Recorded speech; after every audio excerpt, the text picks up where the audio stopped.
다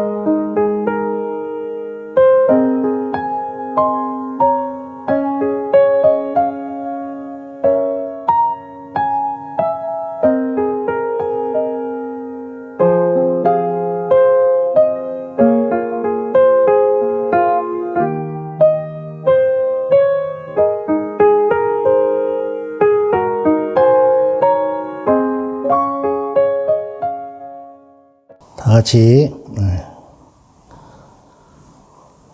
주일 예배를 하나님 앞에 드리도록 하겠습니다.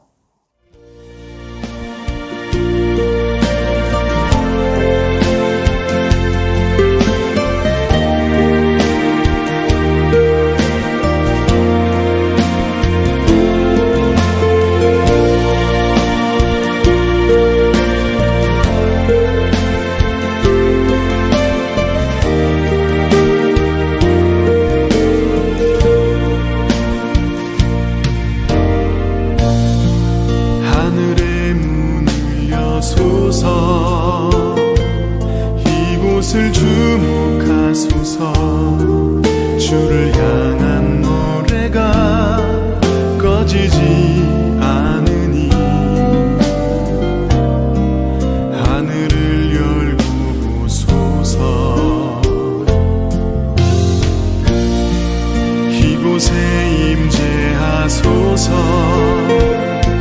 주님을 기다립니다. 기도의 향기가 하늘에 닿으니 주여 임재하여 주소서. 이곳에 오셔서 이곳에 앉으소서. 이곳에서 드리는 예배를 받으소서.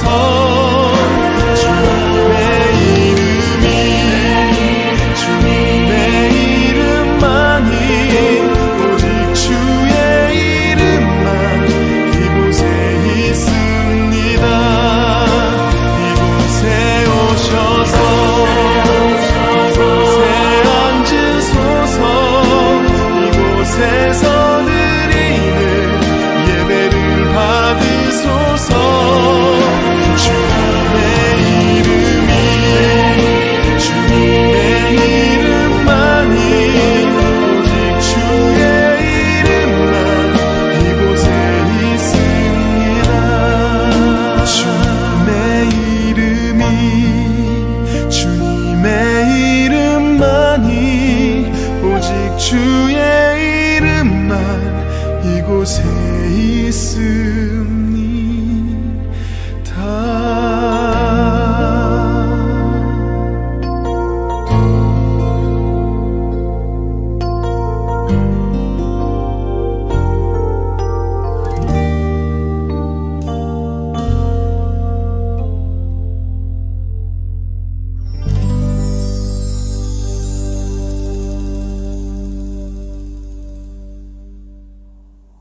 주께서 심지가 견고한 자를 평강의 평강으로 지키시리니 이는 그가 주를 의뢰함이니이다. 너희는 여호와를 영원히 의뢰하라. 주 여호와는 영원한 반석이심이로다. 아멘. 우리의 반석이신 아버지 하나님, 요동하던 인생이 주님께 와서 쉴 곳을 얻었나이다. 구원의 반석에 서서 주님을 찬송하는 저희의 예배를 받아 주시옵소서. 주님의 강림이 멀지 않은 이때 주님을 맞이할 마음의 준비를 갖추게 하여 주시옵소서. 한 해도 얼마 남지 않은 시간에 무엇을 주님께 고해야 할 시간인지 생각해 보게 하여 주옵소서. 오직 우리의 모든 날이 주님의 분노 중에 지나가지 않았나이까. 그러면 그 시간이 수모와 슬픔뿐이었음을 깨닫나이다. 주님 긍휼히 여기시고 남은 날에 주님께서 주신 지혜의 마음을 얻어 살아가게 하여 주시옵소서. 예수님의 이름으로 기도하옵나이다. 아멘. 사도신경으로 신앙고백 드립니다.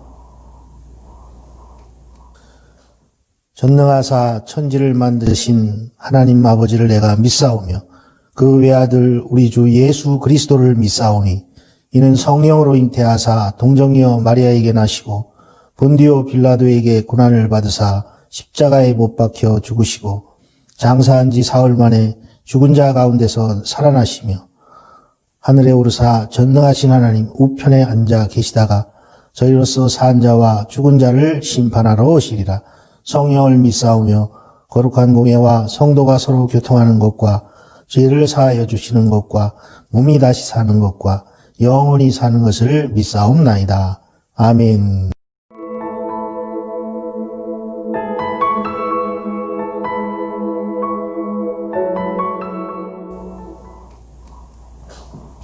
찬송 218장 찬송 드리겠습니다. 내 마음과 정성을 다하여서 218장 찬송 함께 드리겠습니다.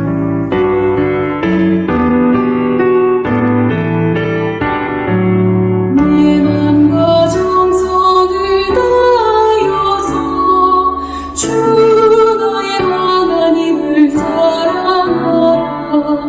내 몸을 아끼고 사랑하듯 형제와 이웃을 사랑하라. 주께서 우리에게 명하시니 그 명령 따라서 살아가리.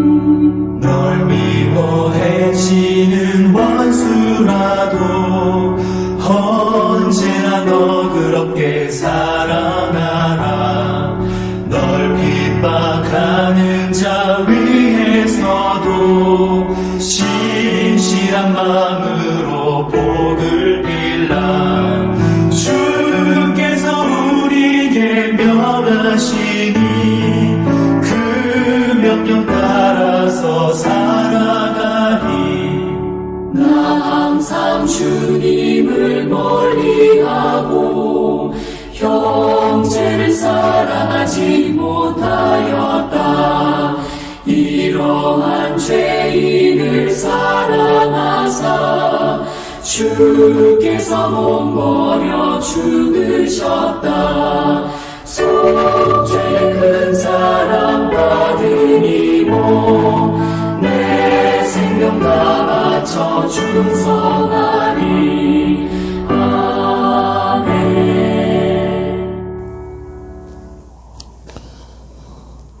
오늘은 김영일 안수집사님께서 대표기도 해주시겠습니다. 나만 겪는 고난이냐고 불평하지 마세요. 고난의 뒤편에 있는 주님이 주실 축복 미리 보면서 감사하세요.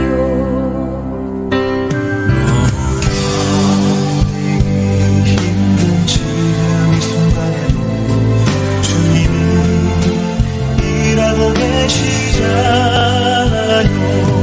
남들은 지쳐 앉아 있을지라도 하지만 일어서세요. 힘을 내세요. 힘을 내세요. 주님이 손 잡고 계시잖아요. 주님이 나와 함께함을 믿는다면 어떤 연경도 이길 수 있잖아요. 봉헌 찬송 50장 찬송 드리겠습니다. 내게 있는 모든 것을 찬양 드리면서 봉헌하도록 하겠습니다.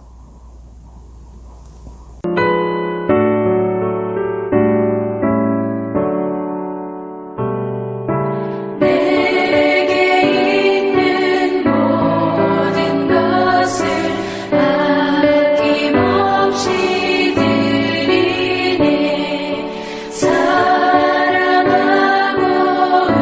의지하며 주만 따라 살리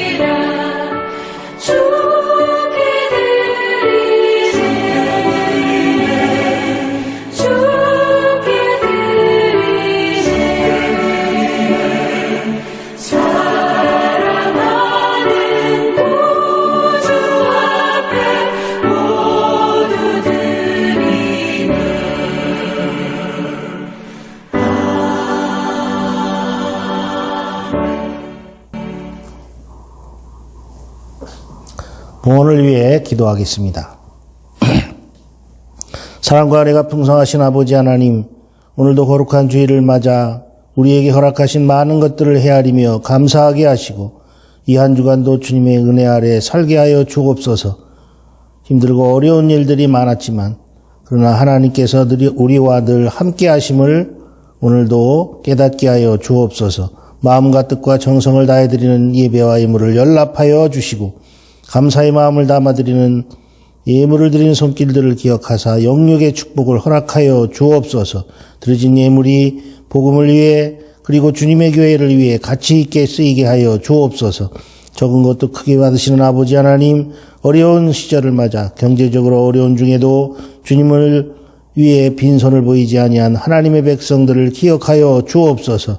그리하여 아버지 하나님께서 허락하시는 영적인 복의 풍성함을 모든 교우들이 누리게 하시고 우리가 살아가는 이 땅의 육신의 삶에도 은총을 베푸셔서 질병에서 지키시고 건강을 허락하여 주옵소서.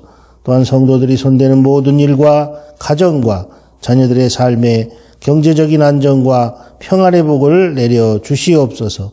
예수님의 이름으로 간절히 축복하며 기도하옵나이다. 아멘.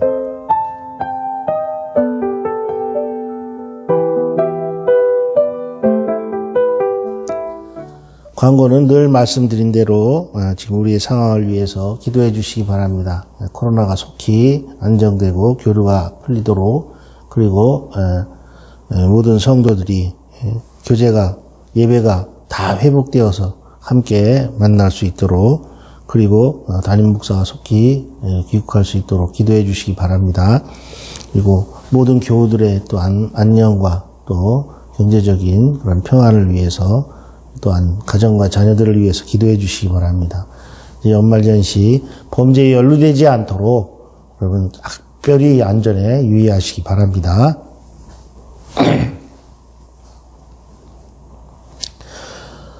오늘 말씀은 가장 큰 계명이라는 제목으로 말씀을 전하도록 하겠습니다. 말씀을 전하기 전에 성경을 먼저 읽습니다. 오늘 말씀은 마가복음 12장 28절부터 34절 말씀입니다. 마가복음 12장 28절부터 34절 말씀, 신약성경 76페이지입니다. 제가 봉독하겠습니다. 서기관 중 한 사람이 그들이 변론하는 것을 듣고 예수께서 잘 대답하신 줄을 알고 나와 묻되 모든 계명 중에 첫째가 무엇이니까? 예수께서 대답하시되 첫째는 이것이니 이스라엘아 들으라. 곧 주 너의 하나님은 유일한 주시라. 네 마음을 다하고 목숨을 다하고 뜻을 다하고 힘을 다하여 주 너의 하나님을 사랑하라 하신 것이요. 둘째는 이것이니 내 이웃을 내 자신과 같이 사랑하라 하신 것이라.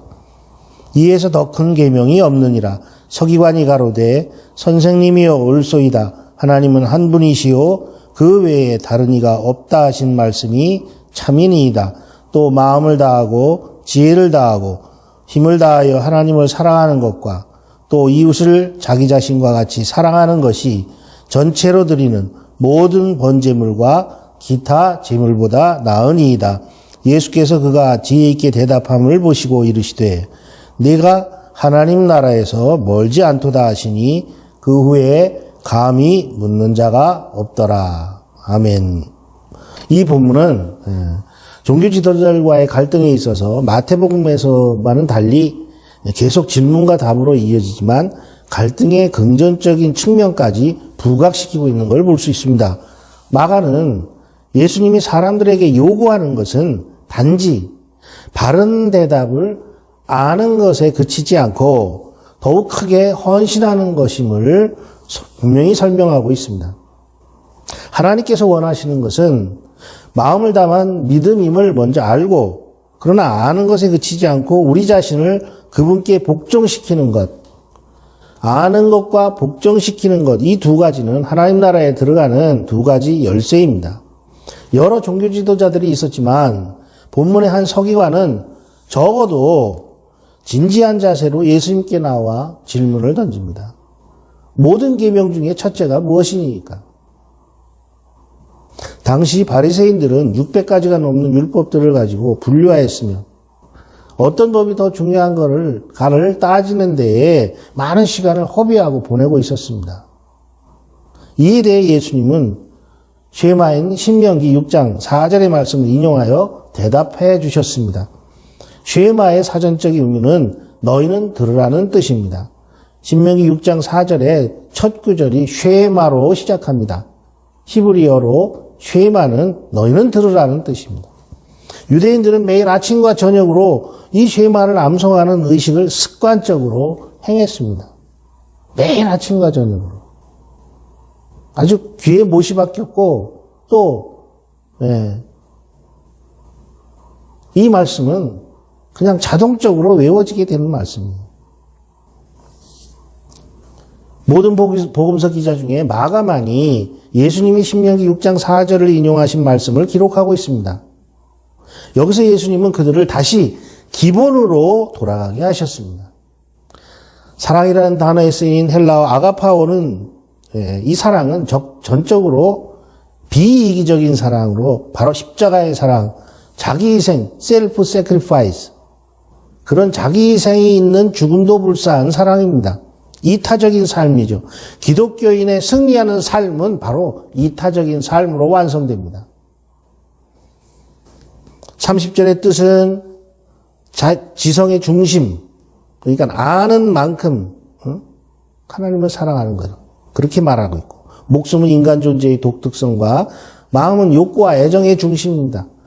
우리의 욕구와 애정의 중심이 하나님께로 향해야 된다는 거죠.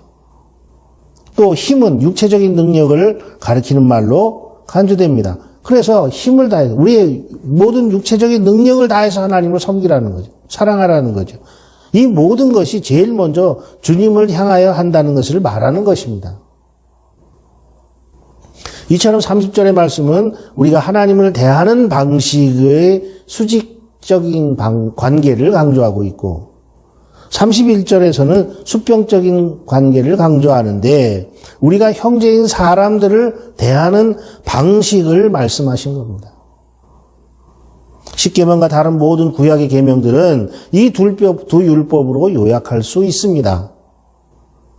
하나님을 온전히 사랑하는 것과 내 이웃을 내 몸과 같이 사랑하라는 이 두 계명을 지킴으로 우리는 다른 모든 계명을 지키는 것이 되는 것입니다. 또 이 두 계명을 지키면 다른 모든 계명을 지키게 될 것입니다. 그 진지한 서기관은 이러한 예수님의 진실한 말씀, 간결한 말씀을 듣고서 동의하면서 예수님께 찬사를 보냈습니다. 예수님은 서기관의 이 반응을 보고 기뻐하셨습니다. 우리의 반응은 하나님을 기뻐하게 만듭니다. 네가 하나님의 나라에 멀지 않도다라는 칭찬의 말씀으로 반응하셨습니다. 유대인의 지혜서인 탈무드에 나오는 내용입니다. 천국문이 열리자 수많은 사람들이 천국으로 향하고 있었습니다. 사람들은 한 명씩 나가서 재판을 받았습니다. 먼저 랍비, 오늘 여기 나오는 본문에 나오는 서기관, 율법학자가 심판대에 섰습니다. 나는 평생을 하나님의 말씀을 연구하고 가르쳤습니다. 그래서 천사가 말했습니다. 그래? 그러나 그 동기를 알아봐야 되겠다. 여러분, 동기가 무엇입니까? 의사결정이나 어떤 행위의 직접적인 원인이나 계기가 되는 것을 말하는 거죠. 예수를 믿게 된 동기가 뭐냐? 직분을 받게 된 동기가 뭐냐? 봉사를 하게 된 동기가 뭐냐? 헌금을 하는 동기가 뭐냐? 동기가 가장 중요합니다. 성인이 다음에 앞에 나가 섰습니다. 저는 평생을 금식을 밥 먹듯이 하며 오직 기도에 전념하였습니다. 천사가 말했습니다. 오, 그래? 그러나 너의 그 동기를 알아봐야 되겠다. 그 다음엔 여관 주인이 섰습니다. 여관 주인이 말합니다. 저는 집 없는 이들에게 항상 문을 열어주었고 밥 없는 이들에게 항상 밥상을 차려 주었습니다. 천사가 말했습니다. 천국문을 열어라. 여관 주인은 더 이상 조사할 것이 없다.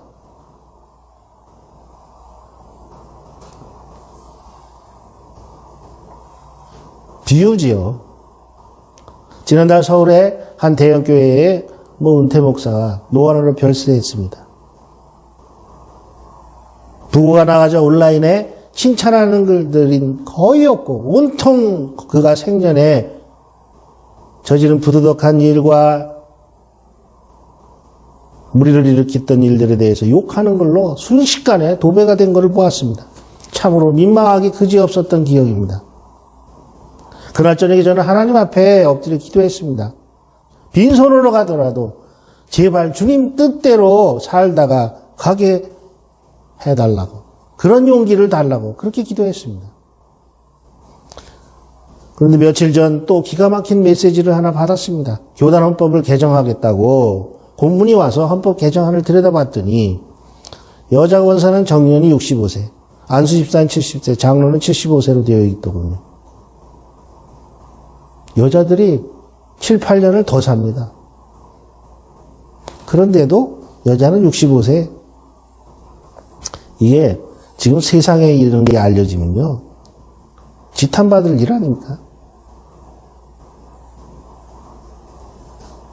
목회자는 한술 더 떠요, 거기다. 그보다 충격적인 건 교단을 좌지우지하는 대형교회 목사들의 욕심이 눈에 훤히 보이는 그런 개정안이라는 것입니다. 더더욱 충격적인 것은 헌법 개정을 온라인 투표를 했습니다. 개혁된 헌법이요, 기권한 사람 빼놓고는 만장일치예요.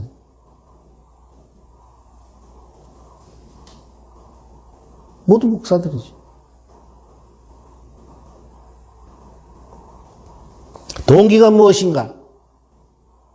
순수하지 못하고 정직하지 못한 그런 의도는 금방 들통이 나기 마련입니다. 불순한 동기를 가지고 의도적으로 주님을 공격했던 이 종교 지도자들, 바리새인들의 삐뚤어진 모습을 바라보시며 예수님은 지혜로운 대답과 함께 궁극적인 질문을 다시 하심으로 그들의 말문을 닫아버리게 만드셨습니다.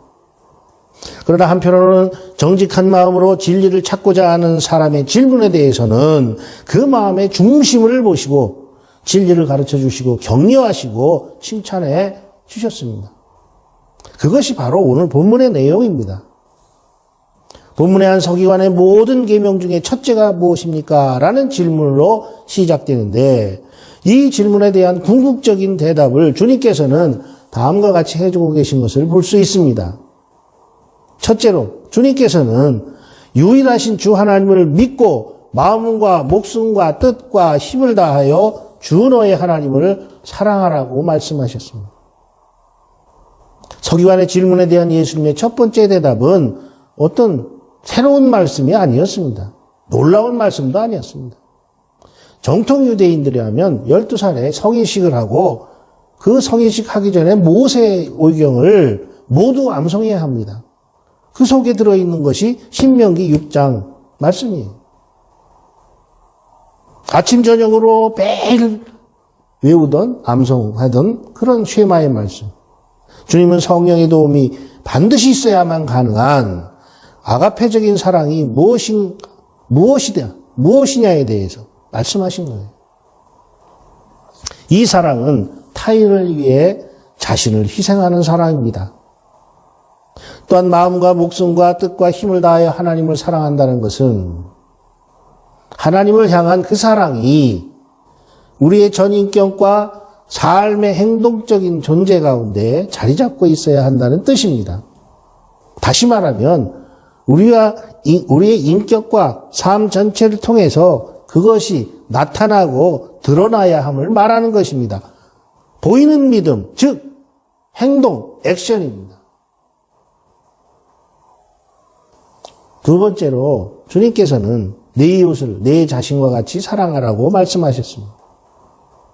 비록 두 번째 계명에 대한 질문은 없었지만 레위기 19장 18절 말씀을 인용하여 말씀하셨습니다. 사실상 하나님을 사랑하라는 계명과 사람을 사랑하라는 이 두 계명은 서로 떨어질 수 없는 것이라는 것을 말씀하신 것입니다. 하나님과의 수직적인 관계가 정상적이고 건강하다면 마땅히 수평적인 관계인 사람들과의 관계도 건강하게 이루어져야 한다는 의미입니다. 특히 누가복음 10장 29절을 보면 이 질문 뒤에 선한 사마리아인의 비유가 곧바로 이어져 나옵니다. 진정한 이웃이 누구이며 진정한 이웃사랑이 어떤 것인가를 말씀하신 것이 바로 선한 사마리아인의 비유입니다. 이를 보아도 예수님께서 얼마나 이 두 계명을 중요하게 여기셨는지를 알 수 있습니다. 그런즉 믿음, 소망, 사랑 이 세 가지는 항상 있을 것인데 그 중에 제일은 사랑이라. 성경에서 가장 유명한 구절이죠. 고린도전서 13장 13절 말씀입니다. 그 중에 제일은 무엇이라고 성경은 말씀합니까? 사랑하신 여러분, 그 중에 제일은 사랑이라. 그 중에 제일은 사랑입니다. 착각하지 마십시오. 현혹되지 마십시오. 맹목적으로 믿음을 강조하는 자들에게 속지 마시기 바랍니다. 믿음이 제일이 아니라 사랑이 제일입니다. 성경은 분명히 말씀하고 있습니다. 믿음이 제일이 아닙니다. 사랑입니다. 야고보 사도는 그의 말씀 야고보서 2장 14절 이하에 이렇게 말씀합니다. 내 형제들아 만일 사람이 믿음이 있느라 하고 행함이 없으면 무슨 유익이 있으리요? 그 믿음이 능히 자기를 구원하겠느냐? 여기서 행함이 무엇입니까? 바로 사랑입니다. 이웃 사랑입니다. 형제 사랑입니다. 만일 형제가 자매가 헐벗고 일용할 양식이 없는데 너희 중에 누구든지 그에게 이르되 평안히 가라, 덥게 하라, 배부르게 하라 하며 그 몸에 쓸 것을 주지 아니하면 무슨 유익이 있으리요? 이와 같이 행함이 없는 믿음은 자체가 죽은 것이라. 어떤 사람이 말하기를 너는 믿음이 있고 나는 행함이 있으니 행함이 없는 내 믿음을 내게 보이라. 나는 행함으로 내 믿음을 내게 보이리라 하리라. 네가 하나님은 한 분이신 줄 믿느냐? 잘하는도다. 귀신들도 믿고 떠느니라. 행함이 없는 믿음은 온전하지 않는 믿음이라는 말씀입니다. 주님은 오늘의 교회와 교인들을 보면서 뭐라고 말씀하실까요? 잘하는도다. 잘하고 있다. 아마 이러실지도 모릅니다. 세 번째로 주님께서는 주님의 말씀을 들었을 때 그것을 자신의 것으로 만들어가는 적극적인 자세를 귀히 여기신다는 것을 알 수 있습니다. 참으로 놀라운 사실은 질문을 한 이 서기관의 태도입니다. 예수님의 대답에 동의할 뿐 아니라 자기 말로 풀어서 또 설명을 하고 자기 마음에 깊이 담아두는 그런 태도를 보이고 있는 것입니다. 이것은 그가 평소에도 하나님의 말씀에 의문이 나는 점과 참 의미를 나름대로 제대로 구분해서 이해하고 있다는 사실을 잘 말해주고 있습니다. 우리도 평소에 주님의 말씀에 얼마나 영적인 궁금증을 가지고 신앙생활을 하고 있는지 살펴봐야 합니다. 말씀에 무지하면 인생의 길을 바르게 걸어갈 수 없습니다. 말씀에 무지하면 하나님의 은혜를 누릴 수 없습니다. 말씀에 무지하면 축복을 누릴 수 없습니다. 질문을 했던 서기관은 아마도 예수님께 칭찬을 받은 유일한 바리새인일 것입니다. 그의 질문은 정직했고 단도직입적이었습니다. 주님은 그 서기관을 보고 기뻐하시며 이렇게 칭찬하셨습니다. 네가 하나님 나라에서 멀지 않도다. 너는 하나님의 나라에서 멀리 있지 않다. 너는 하나님의 나라에 아주 가까이 있다라는 뜻이죠. 주님께 저주와 같은 책망을 받은 많은 서기관들, 율법학자들이 있었지만 오늘 본문을 볼 때 그 어떤 그룹이든 그 안에는 복음을 받아들이며 자신들의 삶 속에 하나님께서 역사하심을 받아들이는 사람이 있다는 그런 소망을 갖게 해주는 것입니다. 더 나아가서 주님을 따르는 성도들의 신앙의 여정을 더욱 격려하시는 예수님의 깊은 배려와 사랑까지도 우리의 주님의 말씀을 통해서 느낄 수 있습니다. 우리는 삶의 여정 속에서 일어나는 여러 가지 질문들의 대답을 어디서 구하고 있습니까? 우리 인생 가운데 의문을 가지는 그런 질문들에 대해서 그 대답을 어디서 구하는가 그 말입니다. 세상의 지혜 속에서 얻습니까? 아니면 자신의 짧고 무지한 경험 속에서 얻습니까? 사랑하신 여러분, 세상이 점점 혼란스러워지고 요란해져가는 지금 바로 주님 앞으로 나와 조용히 주님의 음성에 귀를 기울이는 자세가 그 어느 때보다도 필요한 때라는 것을 믿으시기 바랍니다. 무신론자에서 기독교 변증가가 된 C.S. 루이스의 짧은 글을 통해서 조용히 나의 영적 성장을 위해서, 내 믿음을 위해서 무엇을 해야 하는지를 생각해 보시는 그런 한 주간이 되기를 바랍니다. 그는 이렇게 얘기합니다. 주님께서 왜 저에게 답변을 하지 않으시는지 제가 압니다. 그것은 주님 당신께서 곧 답이시기 때문입니다. 주님 앞에서는 모든 질문이 사라집니다. 다른 어떤 답이 주님의 말씀보다 더 명쾌할 수 있겠습니까? 그렇습니다. 주님의 말씀이 곧 인생의 모든 질문의 답입니다. 오늘도 주님의 말씀 앞에 나를 세우는 저와 여러분들이 되시기를 주님의 이름으로 축복합니다. 기도하겠습니다. 은혜와 긍휼이 많으신 아버지 하나님, 비록 어두운 코로나 시국을 맞아 온 교회와 성도들이 어려움 가운데 있지만 어려운 때일수록 세상 길을 버리게 하시고 우리 모두가 어두울 때일수록 빛이요 등불이 되시는 주님의 말씀을 굳세게 붙잡고 서로 사랑하며 살아가게 하여 주옵소서. 예수님의 이름으로 기도하옵나이다. 아멘.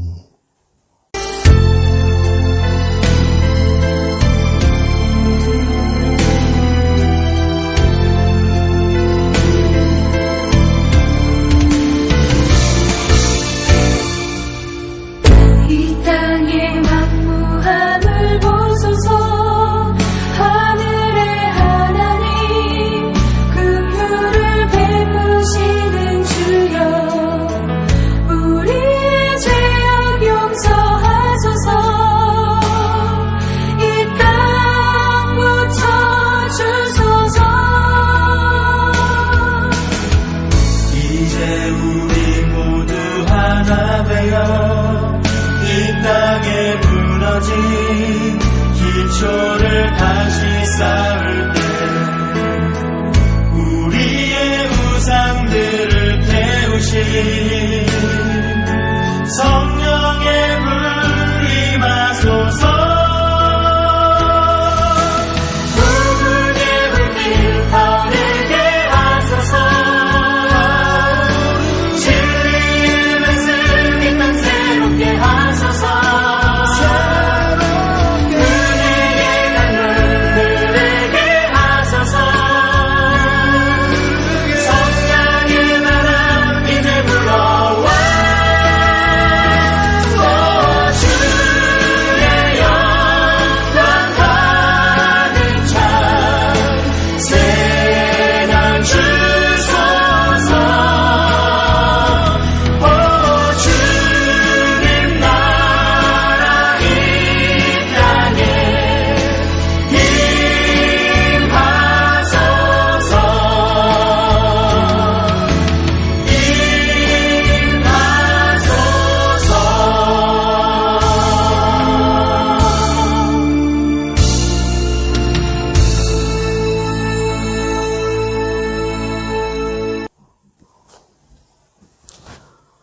축도로 예배를 마치겠습니다. 지금은 당신의 백성을 위해 길 없는 곳에 길을 내시는 하나님의 사랑과 모든 이가 따라가야 할 길이 되신 예수 그리스도의 은혜와 우리로 겸손과 헌신을 통해 생명의 길을 가게 하시는 성령의 동행하심이 날마다 바른 믿음으로 사랑의 길을 가기로 다짐하고 세상으로 나아가는 모든 교우들 위해 이제부터 영원히 함께 하시기를 간절히 축원하옵나이다. 아멘.